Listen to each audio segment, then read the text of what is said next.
codes as well. And Professor Alan Sillman is Professor of Musculoskeletal Health at Oxford University.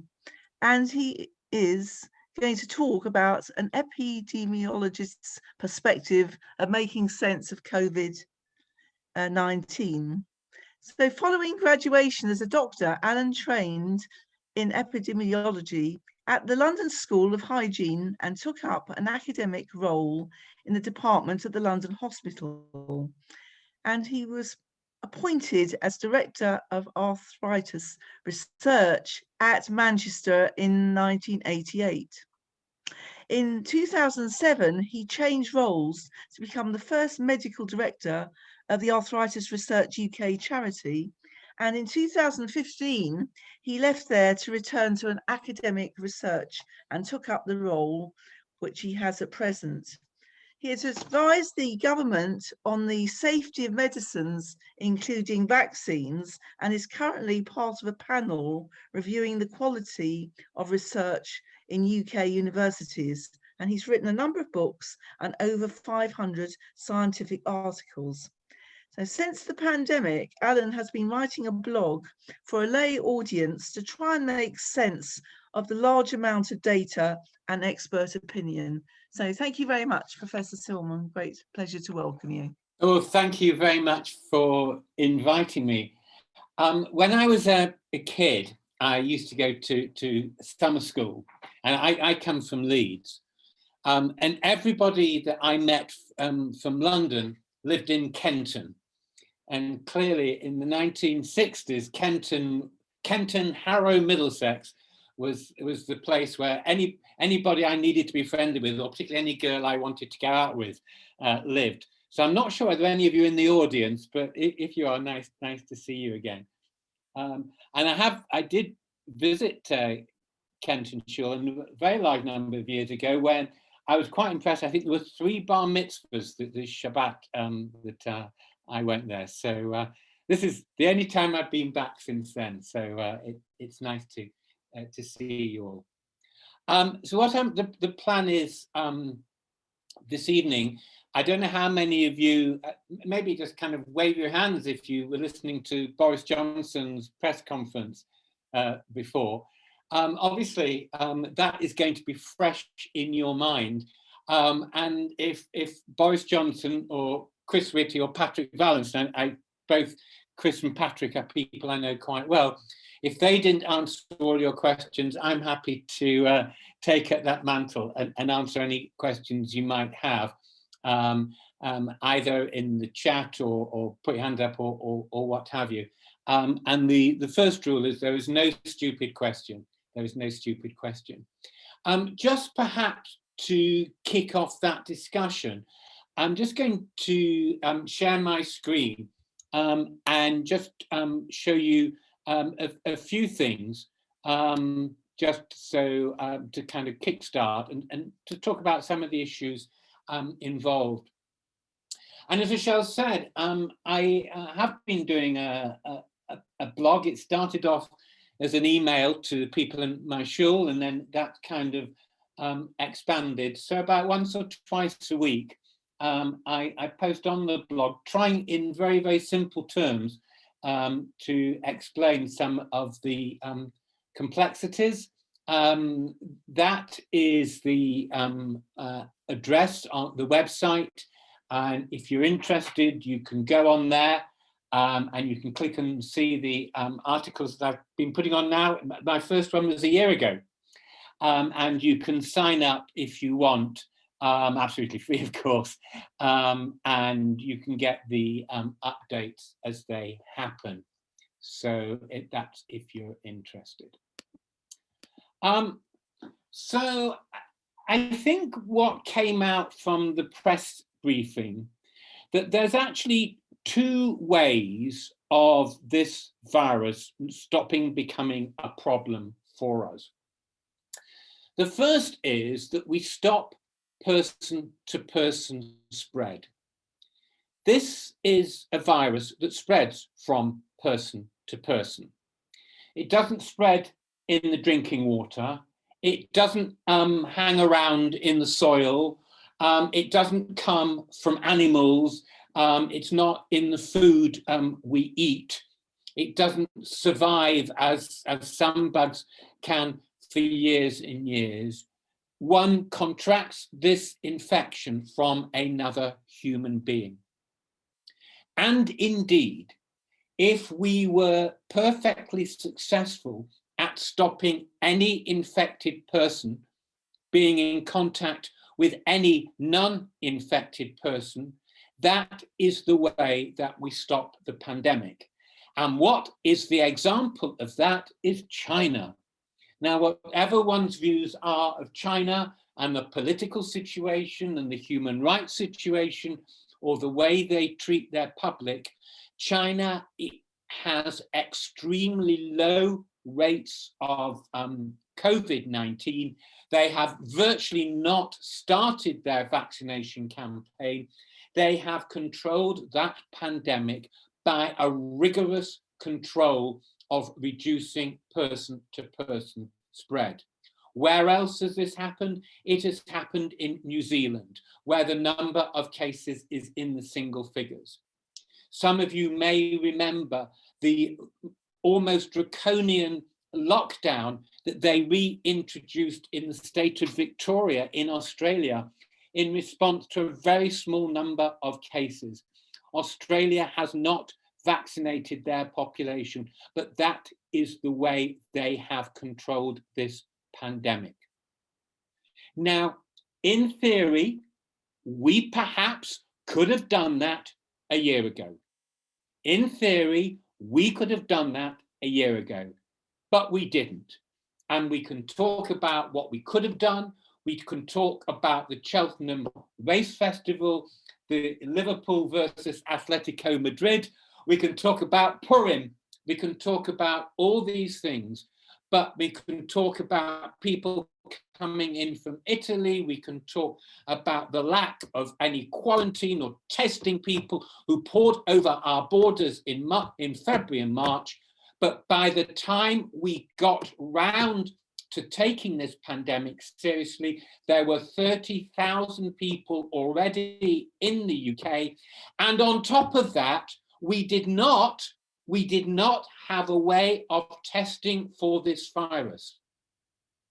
A year is a long time ago in medical science. We could not test 30,000 people a year ago.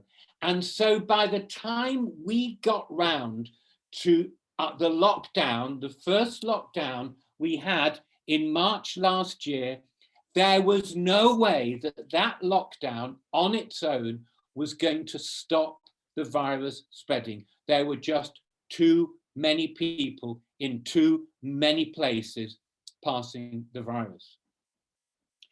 So the other ways the virus can spread is to make sure, or to stop virus spread, is make sure that people are no longer susceptible. Well, one way people are no longer susceptible is if you have natural immunity. Now, I am sure that most of the people watching this on Zoom this evening had chickenpox as a child. If you didn't have chickenpox as a child, I can guarantee that as a child, you were in contact with chickenpox and you would be naturally immune. And that's why we don't have vaccines for chickenpox. We don't need it because there is a very, very high level of natural immunity. The other way you can get immunity to a virus is to give somebody a means of creating immunity, and that's a vaccine. So the three ways that we can stop one person getting an infection from somebody else is if they're not in contact with them, if they are naturally immune, or if they have a vaccine. And those are the three choices. And I should add at this point, in theory, when we started, there could have been other ways we could have stopped this pandemic. There are some viruses that disappear on their own. We don't know why. I don't know why. cleverer people than me don't know why, some viruses just get weaker and weaker and disappear. And that's what happened to the first SARS pandemic. It could be that we could develop an equivalent of an antibiotic that we could take when we first get the early signs, so it doesn't become a problem. And despite everything you've read in the papers, seen on the news, seen on social media, we do not have a drug that works in people who've just had the contact with the virus or very early disease to stop them getting ill. So it's not going to disappear on its own. We haven't got a treatment. So these are the ways we have of getting rid of the pandemic. Now, you will have heard about this so-called R value. Now, what R is on average, the number of people that one person with the infection will infect. Now, actually, measles is a very, very infectious disease. And about everybody with measles in contact in the open world for people who are susceptible will perhaps affect 9, 10, 12 others. The natural R value for SARS-CoV-19 is between 2.5 and 3.5. So what that tells us is that if we suddenly release lockdown and we all go out and do our normal things, we're not going to give it to everybody we meet. On average, we will give it to 2.5 to 3.5 people. And those 2.5 will give it to another 2.5 people. And in a doubling time of about 2 weeks, you can see over a very small number of months, the cases grow enormously. If we can get that R value below 1, so each person is spreading it to fewer people, then the infection will disappear. And indeed, if we kept the R value below 1, like they've done in China, like they've done in New Zealand, like they've done in Australia, we don't need to vaccinate everybody. If we are, as we are at the moment, keeping everybody in quite severe lockdown, we might get away with vaccinating a relatively small number of people. But we all want to get back. At the start of this evening, I was hearing on the conversation, we're going to go back to school. We want to go back and have kiddishes. We want to go and have people run for Friday night dinner. We want to go on holiday. We want to go on trains. We want to do whatever we want to do. And if we want to do that, so we are increasing our person-to-person spread, then the only option is to increase immunity. And the way we are going to do that is with vaccines. Now, I told you that I started in February last year, my first blog on the vaccine. And at that first turn, nobody knew anything about it. The thing, this is what we know. And this is what I said about vaccines. Yes, people are talking about vaccines, but it takes a long time for a vaccine to come out and be tested and be used. I predict that possibly by the end of this calendar year, we will begin the testing of vaccines in human populations. Was I wrong? Was I badly wrong? And I cannot underestimate the unbelievable success of medical science in taking a process that would normally take 10 years into about 10 months. And it has been nothing short of miraculous.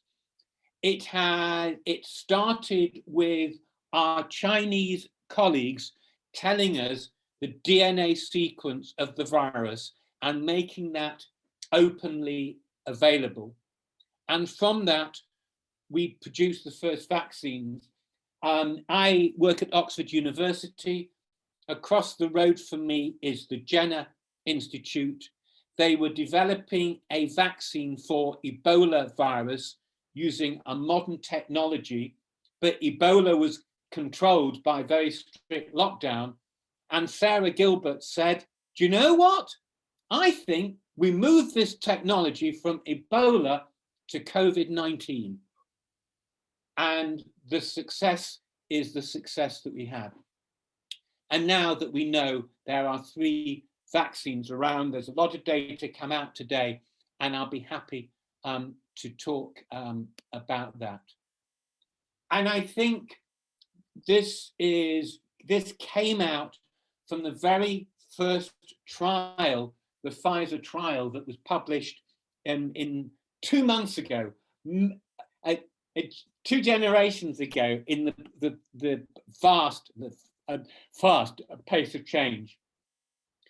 But in their study, the people who, in equal numbers of people, the people that had the dummy vaccine, 43 people developed an infection 2 weeks to 4 weeks after the first dose, compared to 4 people who had the active vaccine. And I want to emphasize today that I'll talk about it because I know some of you may have questions. All the vaccines, apart from one, are saying you need 2 doses. So a lot of our data is only based on 2 doses. But those of you, and I suspect most of you in the audience today who've had 1 dose, you will already have a significant protection from that vaccine. And this has been, that was in a clinical trial, and this has been shown last week in a study that Israel did on their health workers. Those of you that listened to Chris Whitty about half an hour ago, he talked about a study done in Scottish health workers. The Scottish health worker study was only on the Pfizer vaccine because that was the only vaccine they used in those workers. The results from the Scottish health workers are exactly the same as the Israeli health workers. I do want to say I want to say 2 things about Israel before moving on. And I'm not going to talk about the Haredi population. I want just to make 2 general points about Israel. Firstly, their success in whole country vaccination is breathtaking. It is almost impossible to understand the logistic issues of vaccinating an entire population. And in a population where there are 3 parallel health services, unlike the one we have in the UK, it is no wonder that every public health department in the world is knocking at the door of Israel to find out why they have been so successful. That's the good news. The bad news from Israel is that yesterday, per 1,000 population, they had 3 times the rate of new cases that we had in the UK. Allowing for the different population size, Israel yesterday had 3 times the rate of new cases as we had in the UK. Now, you know, the vaccine rollout is happening. It's another large number of people to be vaccinated. Some of these people won't have had 2 doses. Some of the people are not being vaccinated, particularly younger people. Many of these cases are very mild, etc., etc., etc. But it is not job done for Israel, and it is not job done for us, despite the good data that came out. But again, let me show you what the Israeli data showed. And Israel's data is all from the Pfizer vaccine. And what they did, they took 9,000 healthcare workers, and they said to these healthcare workers, we want you to tell us from the 15th of December, we want you to tell us every 2 days, you're going to tell us how you're feeling. We want to know whether you've got a cough, a temperature, etc., etc. And from now on, progressively, we are going to immunize you. And we can't immunize all 9,000 in one go because it takes time. We will immunize you. And when you've had one injection, we will give you the second injection. So that's a spelling mistake. That's 28 days there. So basically, this was the rate of infection before they had a vaccine. In the first 2 weeks, it fell, and in the second 2 weeks, that should be so that was 15 to 18 days. It fell. So basically, these vaccines give you protection from the get-go.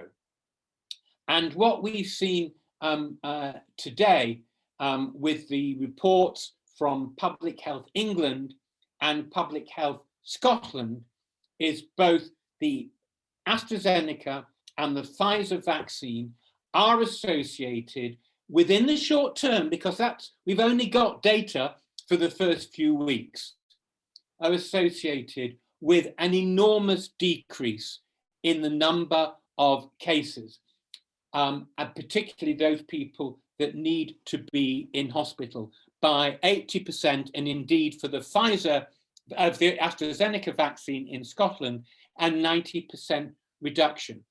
And if you remember, there was a lot of discussion that the early data didn't seem to show whether there was enough protection in older people.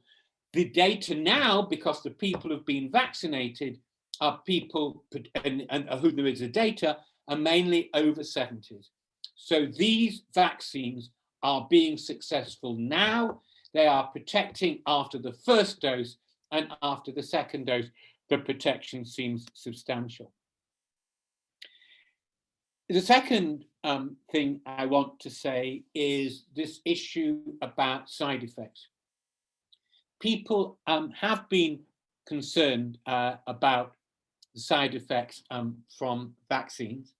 Now, I'm sure, and be interesting to know when we come to the chat, some of you following your first dose, your second dose, would have had a side effect. You may have had shivers or aches, temperatures, feeling unwell, feeling tired. And these are very, very common. Now, interestingly, are these side effects, or are they the vaccine working? In order for this vaccine to work, the vaccine developers showed in the laboratory, we want to get, and you're going to see why this is important in a moment, we want to get a very strong immune response. And therefore, we want to give you a big push to get that strong immune response. And indeed, the immune response you get from the vaccines is much greater than the immune response you get from having the natural infection. Many people who've had mild COVID do not get a strong antibody response. The antibody response following the vaccine is very strong. But what that also means is they're giving you in your arm a big dose of what the body sees as something is foreign. Now, before the body starts producing antibodies, it's got frontline troops that say, there's something foreign. There's a big chunk of foreign stuff that's landed in your arm. I don't like it. I'm going to attack it.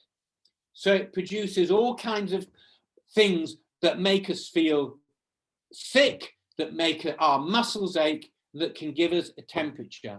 So in other words, some of these responses that we are getting in the short term following a vaccine are what we would expect, because this is the vaccine in a sense doing its job. But don't worry, if you didn't have those responses, it doesn't mean the vaccine didn't work.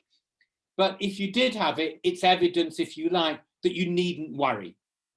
What we do know is that the long-term side effects at the moment, and of course people only started being vaccinated in December, or at the moment, we have not seen anything like any serious side effects in any number to cause any agency around the world to say, we have concerns about the vaccine. Now, if you say to me, do I know that 3 years down the line, we're not going to find there's an increase in X, Y, or Z? The answer is no, I don't know. But I don't know that for flu vaccine, seasonal flu, or for your typhoid vaccine if you went on holiday or what have you. As far as we know, these vaccines are very safe. And I say I'm happy to answer questions. I do want to cover two more topics, and then I'll answer specific questions.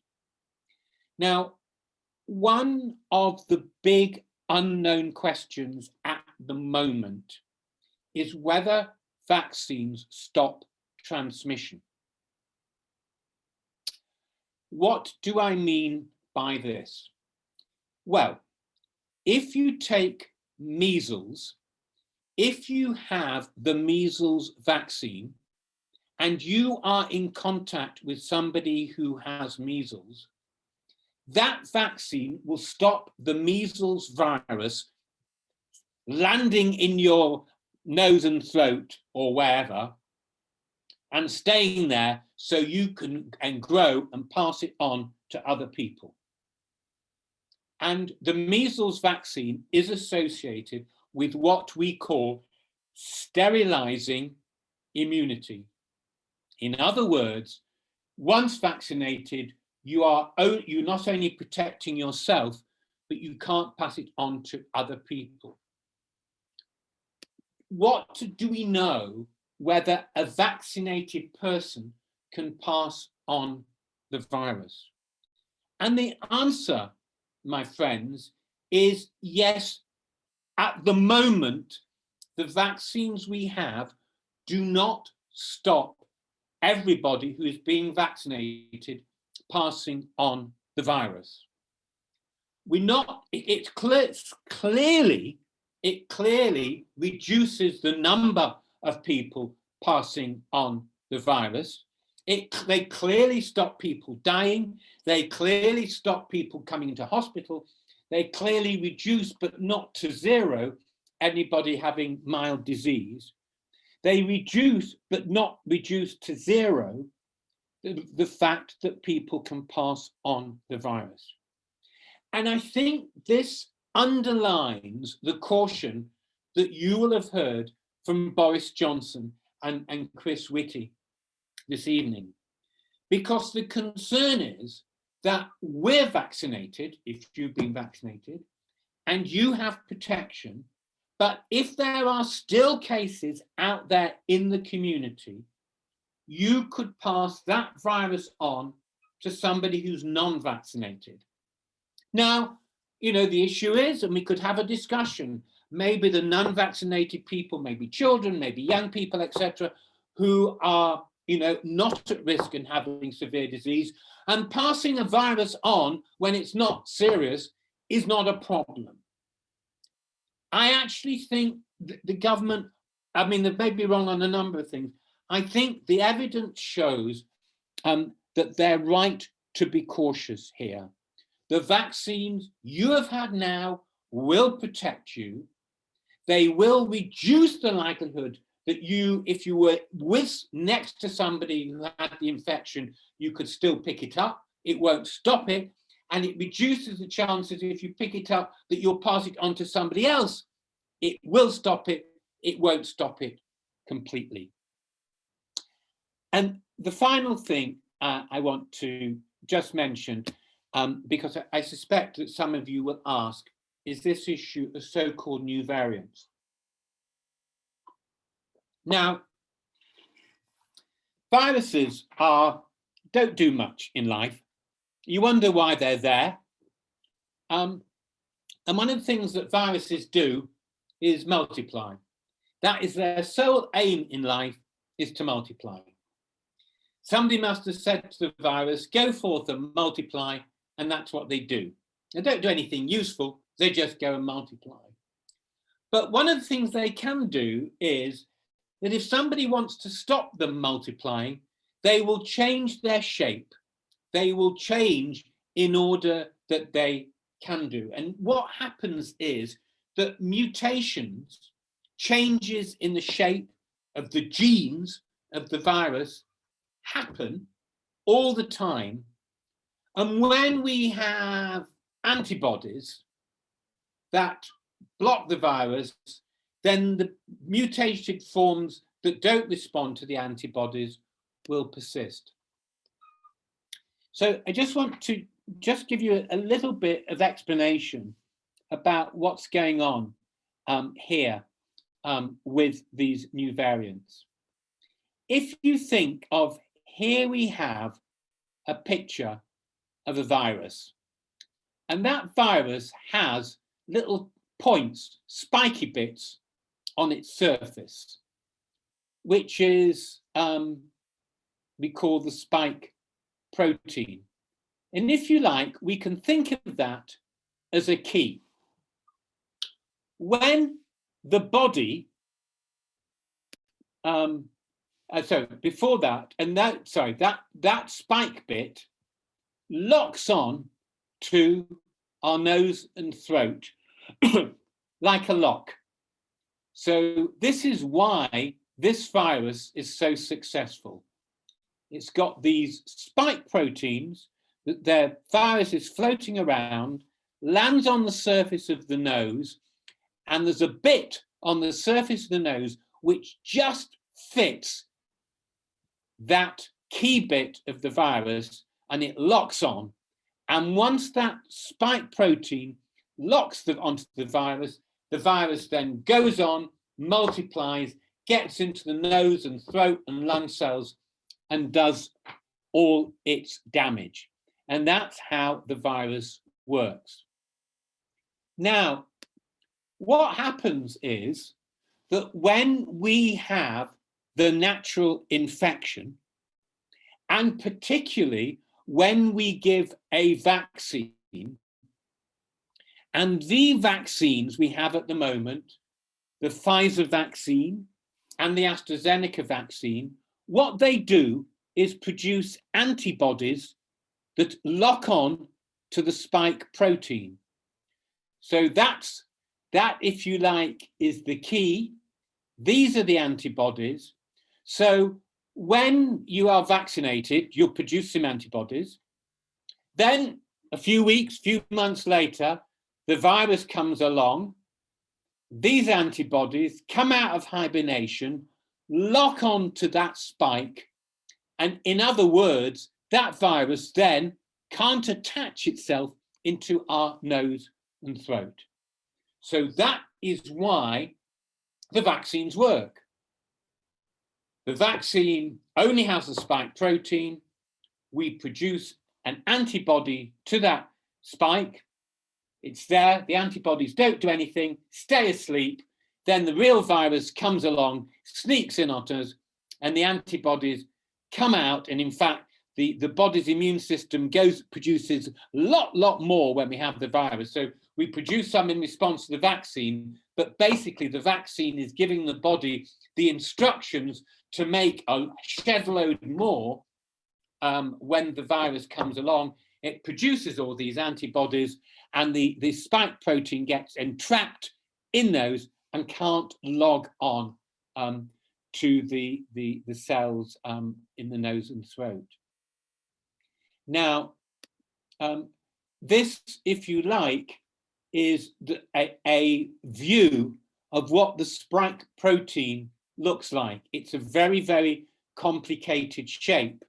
And indeed, you can see why an antibody will have to work its way to lock on to this very distinct shape of the spike protein. And there is a kind of beautiful symmetry that every single new protein that comes into your body will develop its own new antibody. And it's a kind of this perfect, it's like this wonderful lock and key system. And what the anxiety is with the new variants is that if it changes the shape of the spike protein sufficiently, then the antibodies that we had, these antibodies, will not be sufficiently sticky, if you like, to attach to that bit. Now, the good news is that actually the antibodies, they don't like the new variants. They much prefer sticking to the old ones, but actually there's enough that they recognize that they stick to it. And indeed, these two reports that came out today from Public Health England and Public Health Scotland were at a time when we all had the new variant, the new what's called the Kent variant, because the clinical trials were done before those. So as far as we know, these new variants, they change the shape of the spike protein, but not sufficiently that these antibodies won't stick. Of course, you will have heard about the South African variant and the Brazilian variant. And again, it does appear that they will probably do just enough in order to stick onto the spike proteins of these new variants to stop generally them sticking to our lung and nose and throat cells, in the end, to stop people getting serious infection. Could there be even more variants for which these vaccines are not going to work? It is theoretically possible, but it hasn't happened yet. And the good news is that because it's a little bit complicated, but because the new variants, the South African and Brazilian variants, are competing, if you will, for the British variant, the Kent variant, maybe to make benefit of Brexit, the British variant says to the South African and Brazilian variants, you don't need to come here. I'm here. I've taken over. You don't need to come and take over. And the Brazilian and South African variants, they're not. They've packed their bags and gone off. They could have taken over. They haven't. It's almost like the British variant, the Kent variant, which we weren't happy about when it came in, because it took over from the older variants. It's come in. It's the new kid on the block, but it's taken over. But it's also not allowed the other new variants. And the new variant, the Kent variant, is, as we beautifully heard today, is being very effective at stopping people getting serious disease with the vaccine. So, sorry, that's a long introduction, Michelle, but that is, I hope, gives you a sense of where I think we are today, and I'm very, very happy to answer any questions people have. Well, thank you very much indeed, Professor Sillman. That's really fascinating from what you've described in such detail, and got a greater appreciation now. And do we have any questions for Professor Sillman? If you want to put them on the chat, would you like to start us off, Stan? Yeah, sure. What I'd like to, hello, Professor. Hello. What I'd like to know, why were the Continentals so sceptical about the Astrazeneca vaccine for the over 65s? Do you think it was a political move or a scientific one? Okay, that's a really good question. So the first answer is they had some reason. The Astrazeneca vaccine study, when you study a new medicine, you test it, you're actually a bit anxious in testing it with people who may get side effects. So AstraZeneca and my colleagues in Oxford probably made a wrong call, but they probably said, actually, do you know what? Let's mainly test younger people. And so of their 30,000 people that they tested, I think there were only about 800 aged over about 65. So as it turned out, they, in theory, they could not adjudicate on people older than that age group because they didn't have the data. There was no reason to believe that the AstraZeneca vaccine wouldn't work in older people. They just didn't collect the information on the older people. What we do know at Sun what we do know is they had people that they did, people from all age groups when they did intensive testing in the laboratory, and the vaccine worked as well in them. So basically they said, we have no reason to believe that it's not going to work. And the regulators in Britain, the MHRA, said, well, we believe Oxford AstraZeneca. There is no reason that it shouldn't work in the over 65, as there's no reason, you know, it shouldn't work in, I don't know, in people have whatever, different ages, different genders, etc., etc.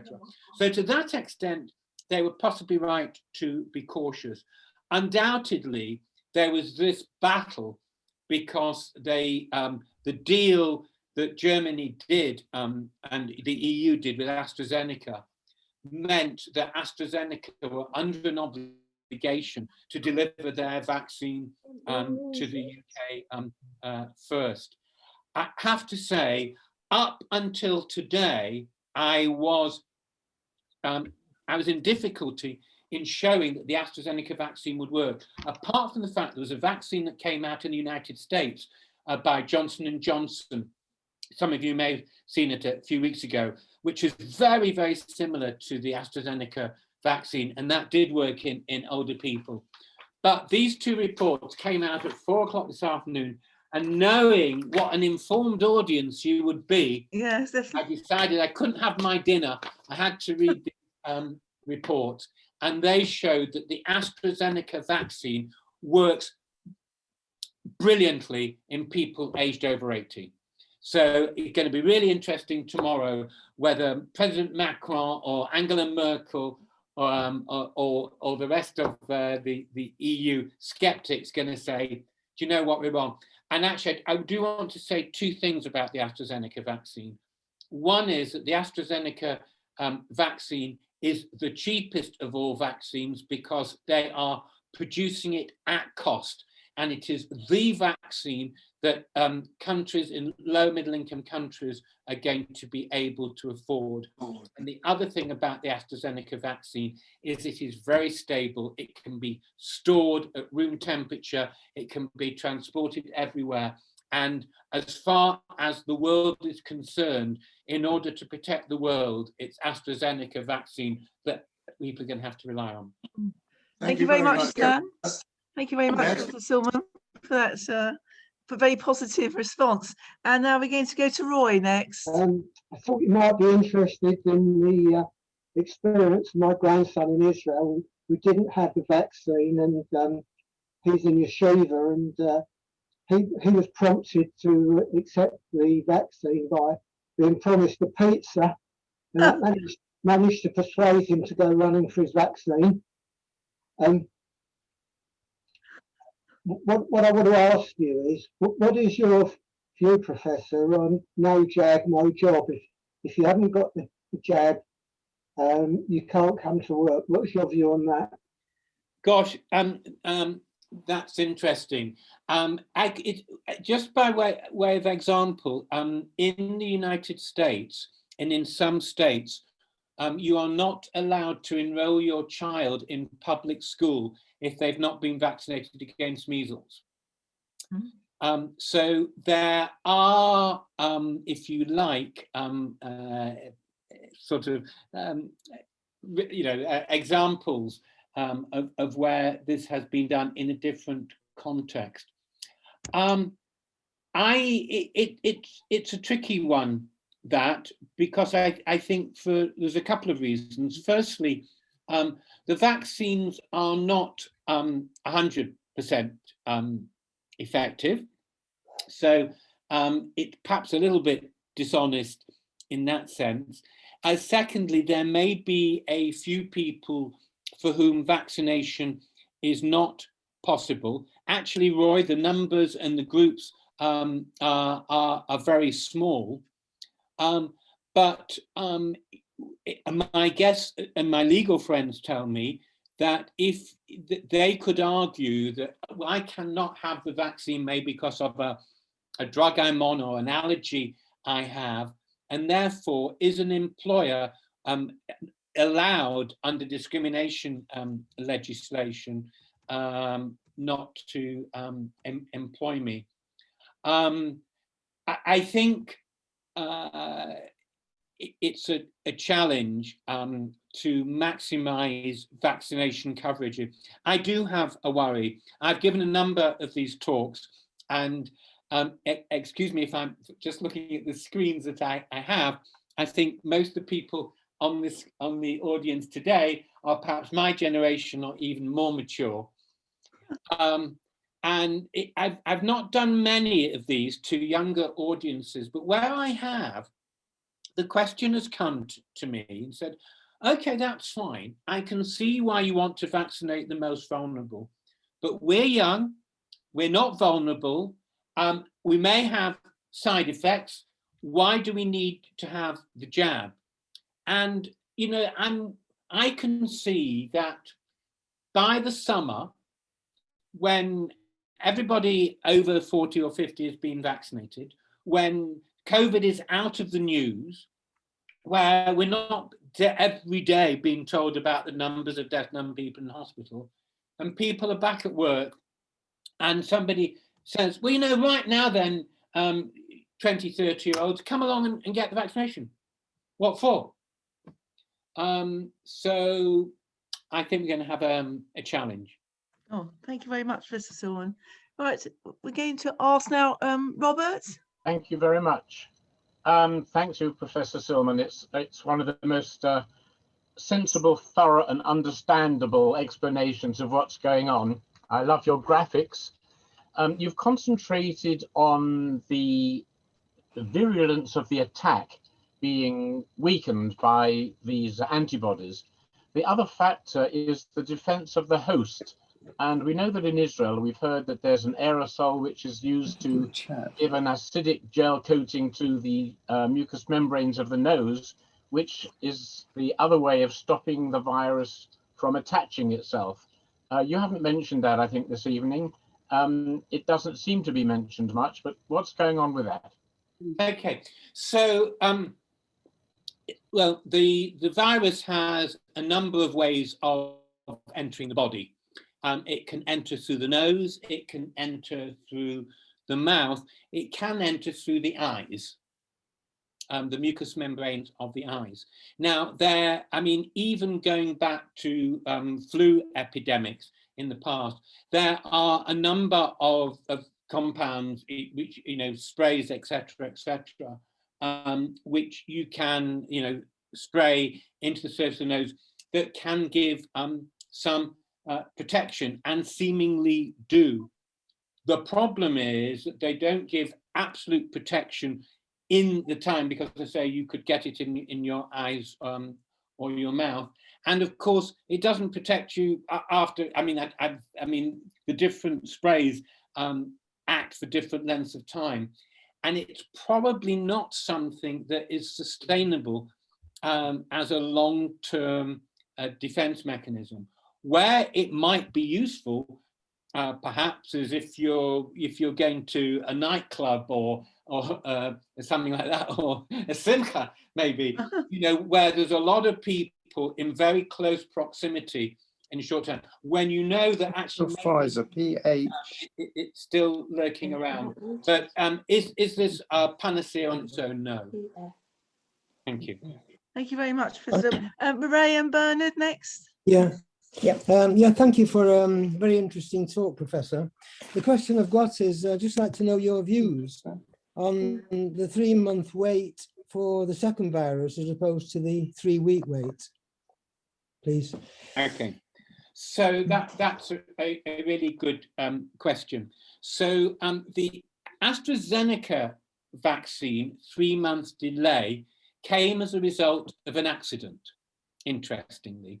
When AstraZeneca did their big trial, and the one on which the licensing body agreed to fund the trial, they did the study in 3 countries, in Britain, in Brazil, and South Africa. And because of vaccine supply problems, although they wanted to give 2 doses a month apart, 28 days apart, in practice, particularly in those 2 countries, many people waited up to 3 months. When they analysed the data, the Oxford AstraZeneca team found that the longer the delay, the greater the protection. Now that actually doesn't. Francine, because mine says everyone. No, it's gone to. That doesn't surprise me, because actually the longer the delay, the better a booster has a chance to return. You know, some of you will have been on holiday where you have, I know you need to have 2 doses of typhoid. Well, you don't have them on 2 successive days.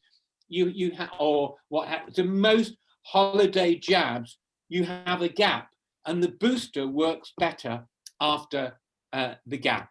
So that's what happened with the AstraZeneca vaccine. Now the Pfizer vaccine, they didn't have that. Pfizer said, we're going to do everybody 21, 28 days maximum. And that's what's happened. And in every country in the world, apart from Britain, although in Denmark and Holland, they've actually extended it to 6 weeks, 42 days. But when the Pfizer looked at those, they showed actually we have 95% effectiveness at 3 weeks. So AstraZeneca had maximal effectiveness of the second dose after 3 months. Pfizer had it after 3 weeks. So they said, well, there's no point if you can get sufficient doses of the vaccine to wait longer. Now, the really interesting thing, Bernard, was at the time when the Department of Health said, do you know what? We're going to wait 3 months for everybody. And what we believe is that what we want to try and do is give as many, we could either give a million doses, 2 doses, we have got 1 million doses of vaccine, we could give 2 doses to 500,000 people, or 1 dose to 1 million people. So we are going to do the latter. And lots of people worried, and they said, well, you know, but then they could say, well, okay, maybe people can still socially distance. The challenge for me was the people who needed to be vaccinated, like care workers and health workers, maybe they should have been given the chance to have it 3 weeks. Except, and there's my but coming now, the but has come that within the UK data, the Pfizer vaccine is about 70 to 80% effective after 1 dose for now maybe 5, 6, 7 weeks. So I think the government was taking a risk about 1 dose. In practice, I think history will judge that whether it is a guess, I think history will judge they made the right call. They have vaccinated more people and given more people protection. And I want to make one other point, if I may, which I've not made already. We went into lockdown, my friends, shortly after Christmas. But before that, we were in tier 3 and what have you.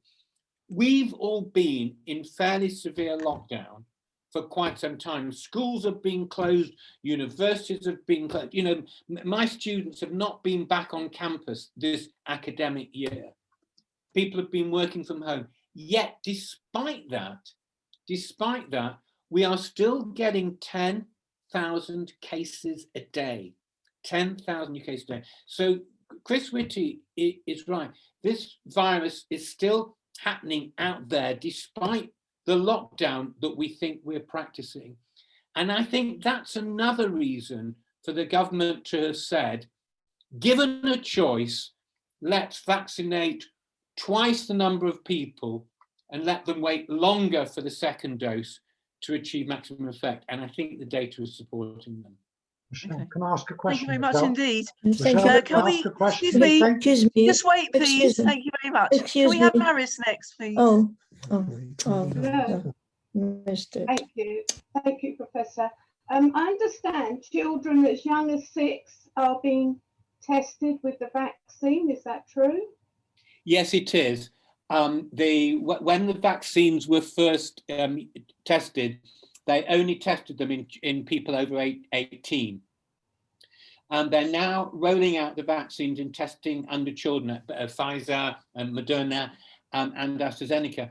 There is going to be a problem, though, because children have very low rates of infection, and particularly if they're starting to vaccinate children now as the rates are going down, they may not be able to recruit enough children to show that actually the vaccine works by stopping children getting infected.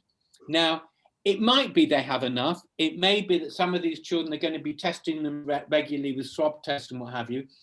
Maybe what they'll also do is some of these children will have to do blood tests to check their antibody levels. So they are testing them in children. I don't think they're going to easily find robust evidence that they can reduce, say, the number. And I mean, children can be admitted to hospital. There have been, I think, 3,000 children admitted to hospital in England since September with COVID. But, you know, that's from millions and millions and millions. And I think that's probably going to disappear. So I think it's going to be really hard to show COVID vaccination stops children getting serious illness because they don't get it. It might be able to show that it can stop them transmitting the infection if enough of them get it. It should be enough to show that they can produce antibodies and they don't have side effects. Thanks very much, Professor. Be a We smaller David study. Stockwell next. David, unmute yourself, please. Yes. Thank you. Well, my question actually was very similar to Bernard's. There was an article in the Lancet that came out last week, which I happened to notice on the internet, which said that the delaying up to 12 weeks was not a good idea. Had the professor seen that article? And has he got a view on it? Yeah, I've seen it. That's for the Pfizer one. Pardon? That's for the Pfizer. Yeah. I think the issue is that very few people have the data, because the only country that's delaying is England. So nobody else, David, has that data, because all the other countries, America, Israel, UAE, all the countries that are using the Pfizer vaccine, they're sticking with the 21 to 28 days. So the only country with data is the UK, and we now have 2 sources of data. We've got the data from the Astrazeneca trial, which showed that the protection was maximal at 84 days. And as I say, we've got the data today, literally this afternoon, from Public Health Scotland, showing that the delay in the Pfizer vaccine was not causing any problems. And to be truthful, immunologically, I wouldn't expect it to be, because we do have an immune memory. The whole reason why this booster works is you give the first dose, okay, the body produces some antibodies and it does things called, it primes something called T cells, but then it puts something in your memory. And the next time you are exposed to that stimulus, next time you have your booster, though that memory, if you like, is enough to stimulate the T cells and the antibody responses. And thus far, it doesn't seem that 3 months is too long. Thank you very much, Professor. Judith Littman, would you like to unmute yourself, please? Thank you. Professor. Oh, it's Sillman. Paul, thank you. It's Paul, yes. I just wanted to know, with this new method of manufacture of these vaccines, will they be able to translate this to all the vaccines that we have, so there won't be any problems with allergy to eggs or whatever other things, so they'll be much safer? So, well, there's a couple of things there. The eggs tend to be, the albumin is where whole viruses are grown on, and we're not using whole viruses now. We're just using bits of genetics, which is probably what you meant. I think that this new way of producing vaccines is a very, very quick way. And we know that because you're essentially, rather than having to grow the virus and grow different strains that are weak enough that don't cause a disease, but strong enough to cause a response, you can do that by just identifying the little bit. And because the interesting thing with the coronavirus was that all the action was in this spike, so that they could create a vaccine that worked on the spike. Now, in some ways, maybe other viruses have a more complex structure that you would need to create vaccines against more parts of the virus. Having said that, and if you're interested, anyone's interested, I did a thing last week on new ways of creating vaccines on the blog, that there are new ways where you can create vaccines that will attack viruses a number of different ways, number of different places. You can imagine if my wife, Ruth, she hates me, these military analogies, warfare and attack and defense and what have you, but I like them. So the idea that the spike protein, you're just attacking one part. But if you have a vaccine that can, attack on this front, the Western front and the Eastern front, and from the air and from the sea, I'm getting carried away here, maybe it's got a greater chance of success. And there's no reason why you can't adapt the way that vaccines have been manufactured to attack on a number of different fronts. Thanks very much, Professor. And we're going now to Martin Robinson. Would you like to unmute yourself, Martin? Professor, thanks very much. A really interesting talk. We really enjoyed it. My question's also on allergies, really.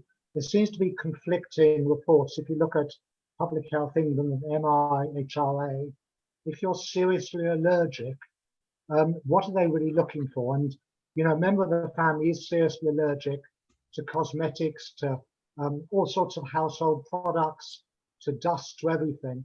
And they're petrified about having either vaccine.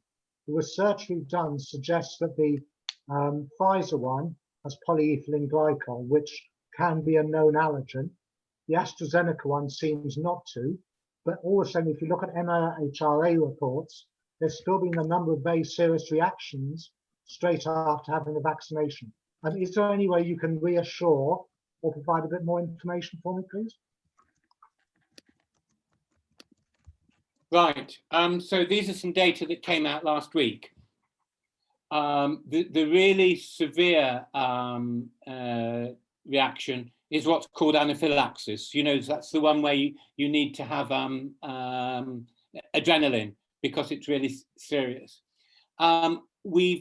This was the first 7 million doses, and of course we've now up to 15 million. The number of people who got anaphylaxis is really tiny. It was 2 per million with the Pfizer vaccine and 1 per million with the AstraZeneca. You're absolutely right that the Pfizer vaccine does have something called polyethylene glycol, PEG, which a very small number of people are allergic to, and those people should not have the Pfizer vaccine. The AstraZeneca vaccine doesn't have PEG. It has something else called polysorbate 80. But the reality is the number of people who get these attacks is absolutely tiny. When you think, for example, how common people maybe get really severe allergic reactions to other things. My sister took an antibiotic a year or so ago, and she got serious liver disease because of a very rare allergic reaction to the antibiotic. When I say very rare, it was about 100 times more common than these. And there's an enormous amount of information out there about allergies. Anthony Fauci from National Institutes of Health has and that's his area of expertise, is allergy. You know, if you're allergic to peanuts or eggs or, you know, pollen or or what have you, it doesn't seem to affect you. These vaccines, I mean, all vaccines may have some effects. These vaccines, compared to many, have very, very, very low rates of allergy. Thank you very much indeed. Martin Kirsch. Like to unmute yourself, Martin. Good evening, Professor Sillman. Hi, Martin. Hi. My question is two parts. First of all, what in your opinion is the likely origination of the virus? How was it caused? We know it came from China, but what was the cause, in your opinion, of this virus? And how do you think that we're likely to get a pandemic of this? Wait for the next one. Gosh, great questions, really great questions, Martin. I'm not sure I know anything that you probably haven't read. The Chinese have been less than open in allowing the World Health Organization to go in. And, you know, cynics will say, isn't it surprising that here we have Wuhan, which was the place where the pandemic started, is the place where they've got the laboratory, which is looking into coronaviruses. Well, I mean, yeah, I mean, I can see that. The reason why Wuhan is the place in China is because it's the place nearby where are all these bats carrying all these coronaviruses. So actually, excuse the pun, is it chicken or egg? I think people have been warning for years that we are at risk of these so-called xenobiotic infection, I think that's the right word, where these viruses that live happily in bats can cross into humans.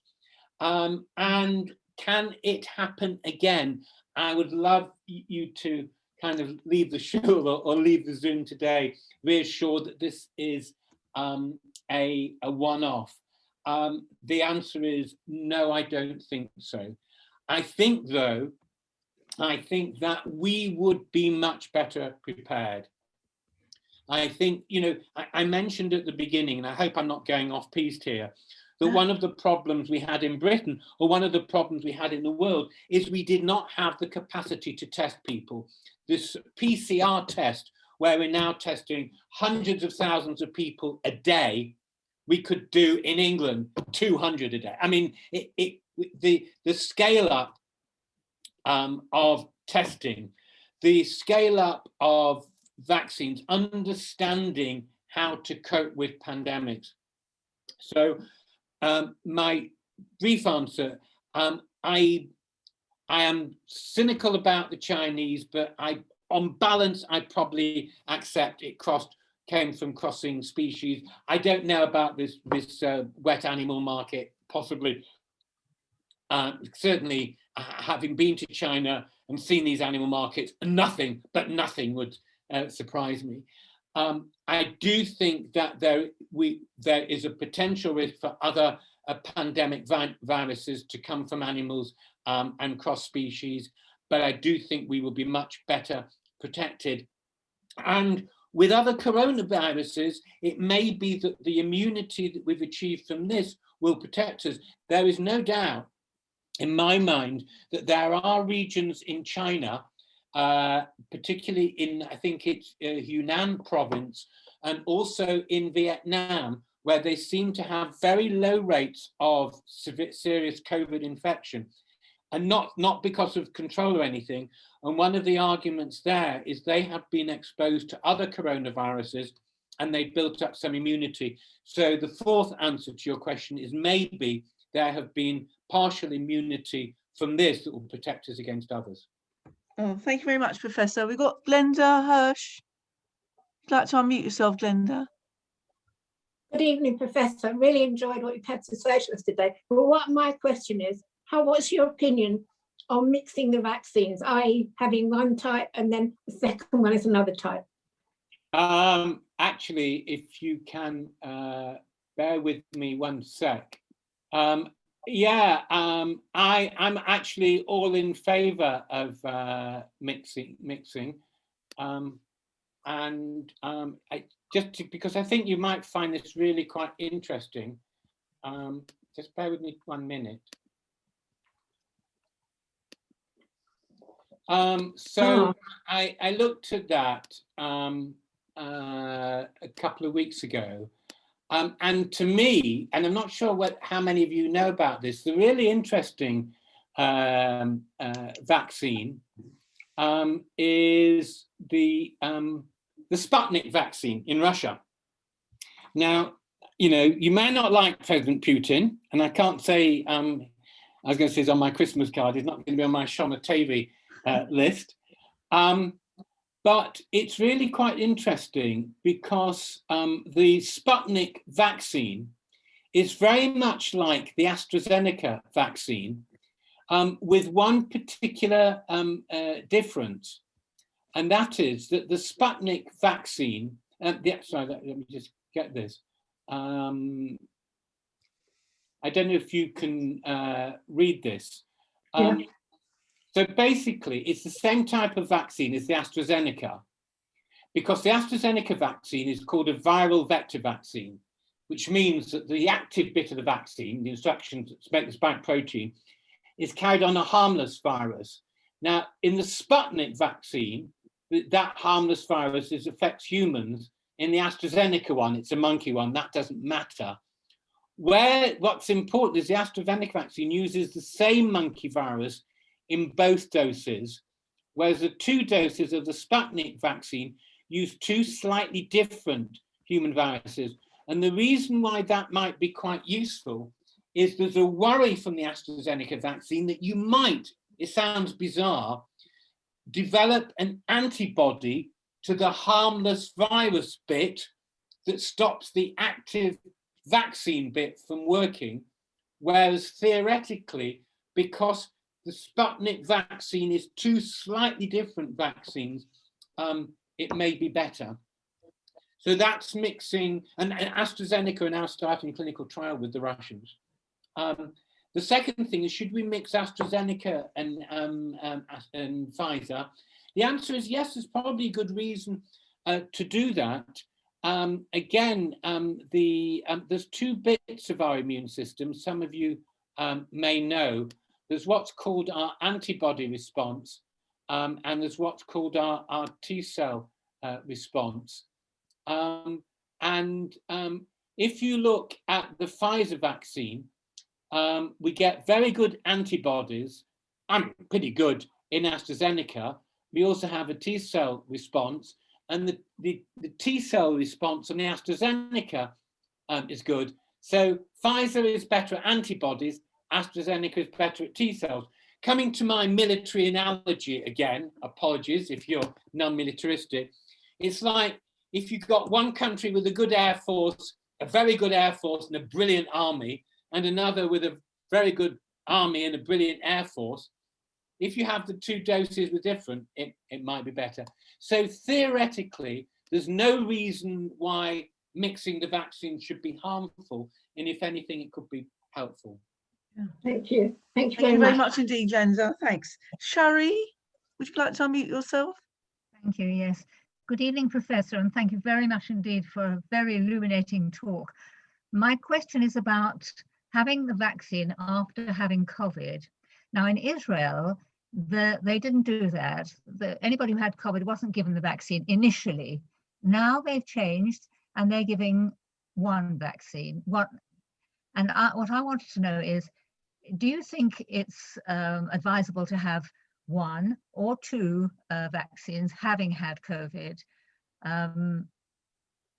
So that's a really good question. I can give you the answer as far as I know it, but this is something where data is going to emerge over the next few months.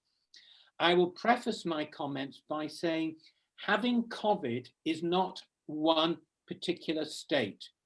Some people have had a mild COVID infection, and we know they have no long-lasting immunity. We also know that some people who have had very bad COVID, their immune response seems to get exhausted, and their immune response is not so good. So we also know that even in the middle group, how your immune response is depends how far you are in time from your original infection. So it is really very difficult for anybody to say to a person who's had COVID what the level of your immune response is and whether it's good enough or too weak and that you need vaccination. Nobody is suggesting that if you have had COVID, that you are likely to be harmed by being immunized. There is some suggestion that people who've had COVID may have worse side effects after their first jab. In Britain, we've taken the view that it's so difficult to really be sure whether people have had COVID, whether the test they had was positive, should we do an antibody test, we need to repeat it. We've taken the easiest path and say, you know, it won't do you any harm. It may be that actually if you've had COVID, great, you've got a little bit extra than other people. You should have the same 2 doses of vaccination. Whether in Israel some of the thought processes were, let's not prioritize people who've had COVID because they've got some protection. In general, I don't feel, well, I've had 2 tests and I don't have it. If I'd had COVID, it would not stop me or not stop me advising any of my family to have the 2 doses. Yeah. Thanks very much, Professor. Mireille, would you like to talk yourself? Thank you. Yes, thank you. Thank you very much. That talk is wonderful. My question is about if a person is planning a pregnancy or if the person is already pregnant, would the vaccine be recommended? That's my question. Okay, I can't give one of these talks without somebody asking that question. So forewarned is forearmed.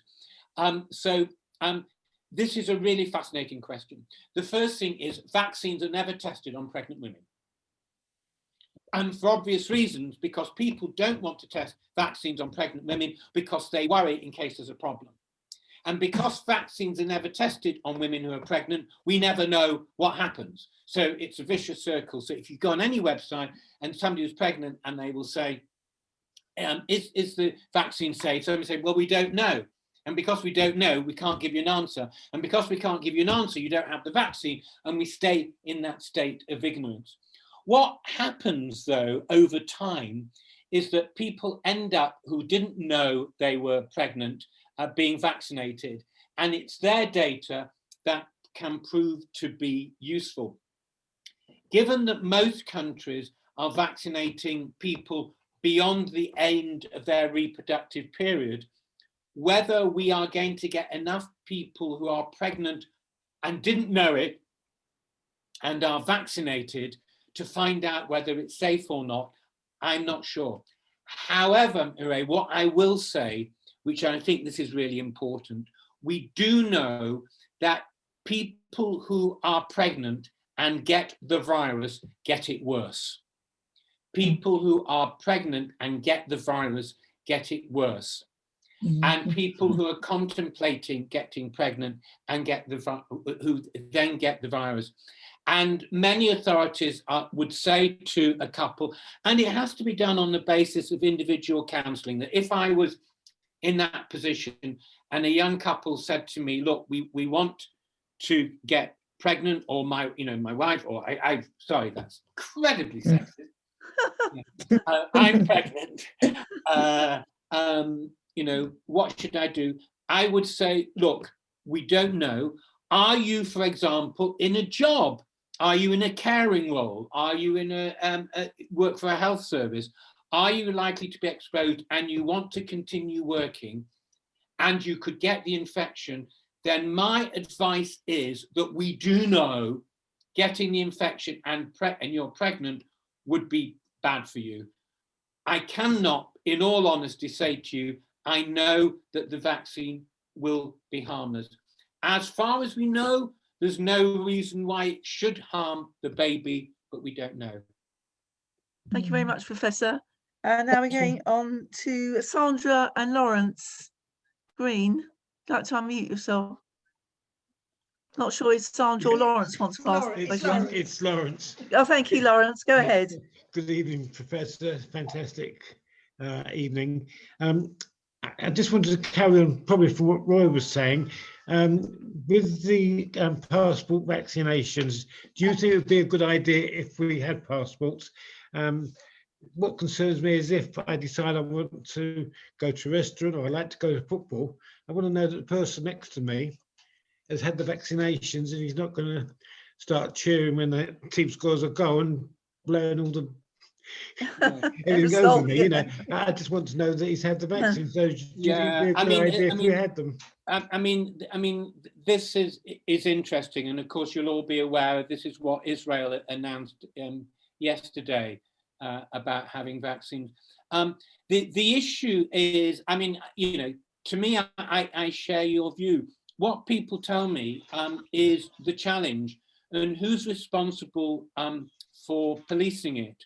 You know, I don't own a restaurant or I don't own a theatre, and I certainly don't own a football stadium or a racecourse stadium. And is that going to be my legal responsibility? And if that is not my legal responsibility, then how are we going to enforce it?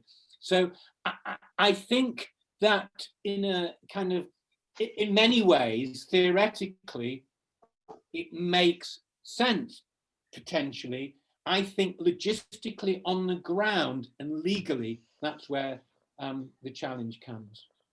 Thank you very much, Professor. We go on to Irvin. I know that Esther has been waving a hand wildly at me. Oh, I think she's got to be in the queue at the moment, I think. Okay. Good evening. I'm on your side, Esther. That's very nice, thank you. Irvin, would you like to go ahead? Thank you, Rochelle. Good evening, Professor. Thank you for an enlightening evening. My question is, once the majority of the millions of people in this country have had their 2 vaccinations, do you foresee a necessity still to be wearing a mask when we are in public? Well, I think that's interesting. I mean, all I know is in my job, as one does, you travel a lot to conferences, and I've spent a lot of time in the Far East. And I'm used to the fact of going on a subway train in Japan or in China or what have you, seeing people wearing masks. They don't do it because they're compelled to. They do it because of anxiety. The reality is that masks are, and somebody was asking me about nasal sprays, masks they offer some protection. The data that they provide for nominal protection is quite limited. I mean, I think that we feel a level of comfort about wearing a mask and being in contact with people wearing masks. Actually, to prove that it's valuable is much harder. My suspicion is with vaccination, what have you, people might say you should. I mean, you're going to go to a wedding or a bar mitzvah and wear a mask. You may do in a football match. I don't know. The scientific data would be hard to back it up. Right. Would you wear a mask, sir? I probably wouldn't. To be honest, I wear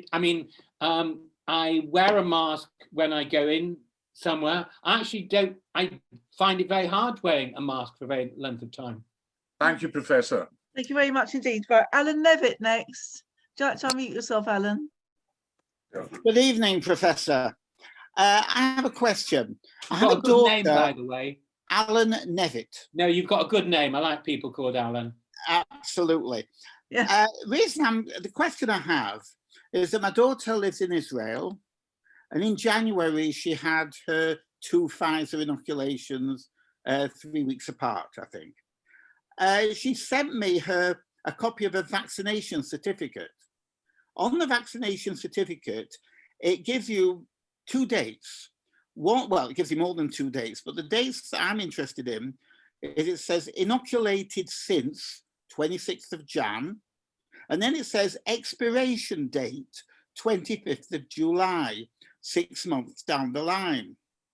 Now, is that something that will be implemented in the UK? I mean, I personally have had the first Pfizer inoculation, and I think I've got something like 8 more weeks to wait. So what happens after 6 months? Alan, I'm sorry, that's news to me. I mean, it's you know, the expiration, she's had both doses. She's had both doses 3 weeks apart. And on the certificate, it just gives the date of the first dose. No, it gives you not the date of the first one. I mean, it's in Hebrew and English, but in the English the English given is inoculated since 26th of Jan, 21, and then there's expiration date 25th of July, 2021. I think that this is probably when the vaccine has to be used by. Usually a batch has an expiration. There's a pharmacist on the line. Oh, thank you. Yeah. Maybe it's how many pharmacists? 2 or 3, I think. Let them say it. Judy. That's my view about that one as well. Ah, now that makes more sense. Okay. Yeah. Okay, thank you. Thanks very much. Okay. Sharon Stimbler next then. Just on yourself, Sharon, thank you. Okay, lovely, thank you. Good evening, and thank you. It's so interesting. 2 things actually, very quickly. My daughter has got a friend whose father had a stroke literally the day after his vaccination. She unfortunately has got quite a lot of anti-vax friends and is quite hesitant, and she's using this almost as more ammunition. Is there any chance that it could be connected, or is it really 99.999% that it is just completely random? So Sharon, what I can tell you, and I mean, I won't waste time looking at the screen, the first 7 million doses, they looked at stroke and there was no cases of, I mean, I think there were less cases of stroke than they would have expected in the general population that were reported. So the data thus far says stroke happening after vaccination. If it happens, you know, as strokes do, and if you're immunizing elderly people, somebody will get stroke purely by chance. That's first thing. Secondly, there is no underpinning scientific reason why a vaccine should cause a stroke. The problem is that, you know, people will conflate, I had the vaccine and I had the stroke. And I know I have struggled, and the best example of that is autism and MMR. We know that this has been a topic that has been researched more than any topic on vaccine safety. Let me be absolutely clear. MMR vaccination does not cause autism. But a parent with a child who becomes autistic and they, you know, and suddenly their child had a vaccine, then a week later they say that child's behaving quite oddly. No matter how strong the data, they will not believe you. And I remember a number of years ago seeing an article in the Times by a famous journalist who said, how dare epidemiologists, because epidemiologists like me work in data, how dare an epidemiologist say that MMR doesn't cause autism when this child was autistic and had had the MMR? So, you know, we have got our work cut out as epidemiologists to do our best to provide the data we have. I cannot provide, proving something is not going to happen is statistically impossible. I cannot do that. I can say it is highly unlikely. It wouldn't worry me. I do not think, you know, I think it's, you know, as you say, 99% chance. Can I prove it? No, I can't. Yeah. Thank you. Thank you very much indeed. And we go on to Judy Fine-Silver now. Thank you. I've got 2 points actually, not really questions. The first one is there's started a study where people are, or teenagers now, are being intentionally inoculated with the vaccine. Not with the vaccine, with the virus, to see how they respond to the vaccine. And I just wondered what your comments were on that. And secondly, Boris Johnson goes around the country hitting elbows with other people in a gesture of welcome. And I just wonder what your opinion of that was. Yeah. Well, the challenge studies this has been talked about for quite some time. So the issue is that, and you can take, take this data that came out today, take the data that comes from Israel, and you say, right, rates are going down. The answer is, do we know that those people were not practicing more close behavior, etc., etc.? How do we know that the vaccine works? The only way, in theory, you know whether, if you've had the vaccine, where it works, and just, yeah, I'm just trying to say that yeah, I actually have to say that this goes back. This is something I did in October, so this is not new. This is not new, and I had anxieties about it because I didn't think it was ethical. What did I said here? They could allow more progression. There could be side effects, and I don't know. I'm anxious because I think we're exposing a young person to a virus, and what happens if they get sick and we can't do anything? So what they said on the news the other day was actually, well, first they're paying people £4,500. That to me sounds like a bribe. And they're saying, well, we want to see what the smallest dose of virus is before they get sick. And then having done that, then what do we do? I mean, to be truthful, I think we have been really successful in going down traditional route of finding vaccines that work. I need to be persuaded that it would be reasonable to put these people at risk. And if I was sitting on an ethical committee at the moment, I would have severe anxieties. And the Boris Johnson bumping elbows, Boris is never somebody to not have a good, a good photo opportunity. I think every single day is being wearing a mask or a white coat. Yeah. Or both. Yeah. Thanks very much, Professor. Sally, and then Derek. Sally, you'd like to unmute yourself? Thank you, Professor, for a very enlightening talk this evening. I'm speaking as a background as a healthcare professional with nearly 40 years as a paediatrician and a GP until recently, and having been an alumnus of the London in 1980. Were you there when I was there? I think so. When I graduated in 1980. Oh, because I went there. I started teaching there in 1979. So maybe epidemiology was... Small world. Yeah.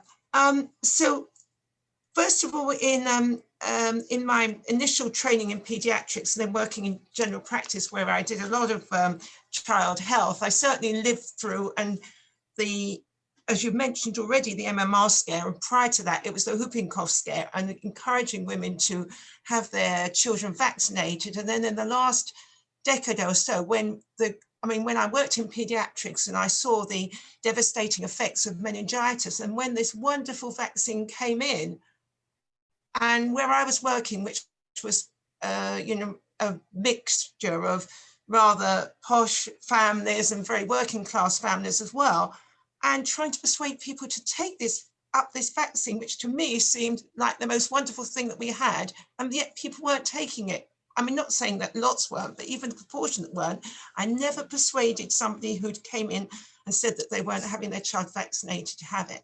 And to now we have these, what they're calling vaccine hesitancy, where amongst even health and social care staff, some of whom are passing on what we're politely calling these nosocomial infections. And I know it's not directly your field, but how are we going to win them over? Yeah, it's interesting. And thank you for mentioning the whooping cough, because this story of, I think it was encephalopathy following whooping cough vaccination. Again, I remember when I did my epidemiology course, we did a practical class with a person who did that vaccine. And actually people forget what a devastating disease whooping cough can be, particularly in the elderly. I think one of the challenges about vaccines, and there's something unique about vaccines when you think about it, that most times we are taking a drug because we have an illness, and you're treating maybe a symptom or the underlying cause. With a vaccine, we're giving you something that you wouldn't have to prevent you against developing something which you might not develop, and if you do develop, it might not be serious. And it's a real challenge. I mean, what's quite fascinating is how vaccine hesitancy, as you call it, is really strong in the States, really strong in France. 35% of people said they're not going to have the vaccine. Actually, interestingly, I had a student do a summer project on the causes of vaccine hesitancy. And it's really interesting. There are several contributors. A mistrust of authority, anything Boris Johnson says, I don't trust. Look at Dominic Cummings, etc., etc. There's the issue about, it's all to do with the drug companies. Yeah. And people who've had side effects in the past, etc., etc. So that, and as it's related to so many different, predictors, social predictors, demographic predictors. We've got major cultural predictors. We haven't talked about Haredi, but I know that among, for example, large sections of the Muslim community, there are concerns. Large sections of the Afro-Caribbean, large sections of the African community, people from Nigerian origin, they are seriously worried. And just, sorry, this isn't answering your question, but just a story that a South African colleague told me, that when HIV was big in South Africa, the way you tested was you had a blood test. You felt fine, somebody stuck a needle in, took some blood, came out, you've got HIV positive. So what happened was, we're not having the blood test because that needle is giving me the disease. So I can't answer your question. I'm sorry, but I can understand where you're coming from. Thank you very much, Professor. Over to Do we Derek have 5 now. more minutes, do you think? Yes, that's right. We've got 2 more questions. Derek, followed by Howard Grossman. Thank you very much. Hi, Professor. Thank you for giving such an illuminated talk and answering all these questions. I would like to go into a slightly different tack here, because we cannot live in splendid isolation in the UK. I mean, we're dependent on all the other nations around the world. And that's why at the moment the government has imposed all these sort of difficulties for people wanting to come into this country. And then we got these 33 red states. We need to vaccinate the whole world, and to do this as quickly as possible to avoid a serious mutation arising. Can we achieve this before such a mutation spreads around the world? Because if that happens, we'll be back to square one again. Thanks, Derek. Yeah, well, you know, I mean, I think that's a very good question, actually. I think it's really interesting because we do know that, you know, whereas we're motoring ahead with vaccination, I was chatting with one of my students 2 days ago who's in South Africa, and she said they've just vaccinated their first person in South Africa. I mean, I think that one of the things that we're learning from many lower middle income countries is actually they're much better than we are at the old-fashioned public health at controlling infection, you know, with community testing and control and isolation and what have you. I mean, when you look at what happened with Ebola, I mean, it's nothing short of miraculous. So yeah, so that's one thing. I think we are going to vaccinate the whole world, but you know, we can do it. You know, the whole world has been vaccinated against smallpox, and you know, we have got we've you know, I've no idea how much America spent sending some rocket to Mars last week. Fascinating. That was brilliant. You know, we have got the resources, we've got the know-how, we've got the infrastructure to do mass vaccination. And I know, because in my college in Oxford, I have a lot of people who work in the third world. Where it works well, it works brilliantly. There's parts of India where it's fantastic. I think we can do it. Thank you very much. The last question now goes to Howard Grossman. Would you like to unmute yourself, Howard?